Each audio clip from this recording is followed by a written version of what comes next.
Did you know that every conch shell can talk?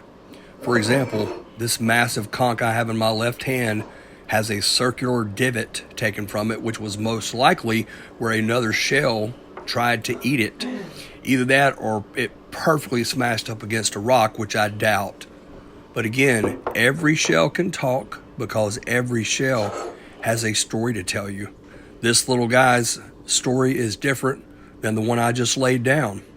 For example, it didn't live as long as the one I just put down, nor the rest of these other big shells here.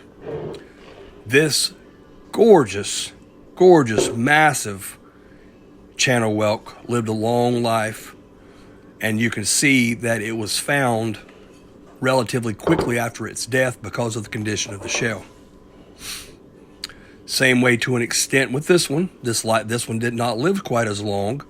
And you can also see, if you look at the knobs, some are in better condition than others. Some actually stayed in the water less time than others. This beauty right here, my goodness. This shell most likely perished and was found very quickly. You can see the knobs on it are in great shape. The coloration is fantastic. This shell dead was not in the sand in the ocean very long, and we just had a couple of hitchhikers fall out on the table there. Moving along, more of the same. These things are just so gorgeous. This one has its own story. You see, I'm pointing to that little white circular spot that is common with these large channel whelks. A lot of them have those. Another beautiful shell here. Moving along, the beauties just keep coming. Again, they all had their story to tell. Some live longer, some live shorter. Some were in the ocean longer than others. Some were beat against the rocks and the surf a longer time, a shorter time than others. And ultimately, some were found quicker than others. Beautiful coloration. I say the best colorated shells toward the end. You see it's got the white nickel size circle there, like a lot of these other larger shells do. And let's see what we've got next. Another beauty, a little bit smaller, less time lived with the snail, but still an absolutely gorgeous shell. And now we move along. Now, let's talk about this. The question is, why is this shell gray? Excuse me. These shells have been in what we call the mud.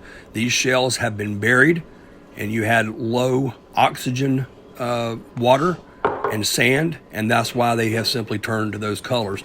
The darker the shell, that one in my hand there, has been in the sand and the mud longer than all those pretty white shells that the snail died, and they were found relatively quickly.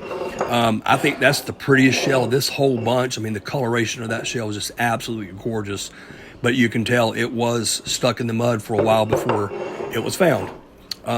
This one, beautiful, massive, hung out in the mud for quite a while before the surf ended up bringing it up to a point to where we found it. It's one thing, remember, yeah, you can hold a shell up and you can hear the ocean in it. We've heard that since we were kids, but all these shells have a story. They all talk to us, and that shell is absolutely gorgeous. So kind of saving the best for last here. Gave you a little sneak peek there just a minute ago, and I'm about to bring up now, the reason I'm showing you this is a Florida fighting conch. This is the Florida state shell, and we found this at either Cape Lookout or Shackleford Banks. They are a lot more rare in North Carolina, but they do come up the coast this far. That is the South Carolina state shell, and that is my favorite shell of all. And now, last but certainly not least, the prized possession. I'll just let you look at this for a minute. This is just gorgeous. This is a 97% flawless queen helmet. I point to the little indentation. It probably hit a rock there. These shells are plentiful in this area, but to find one like this, it's a needle in a haystack. We've only found 3 perfect queen helmets about that size.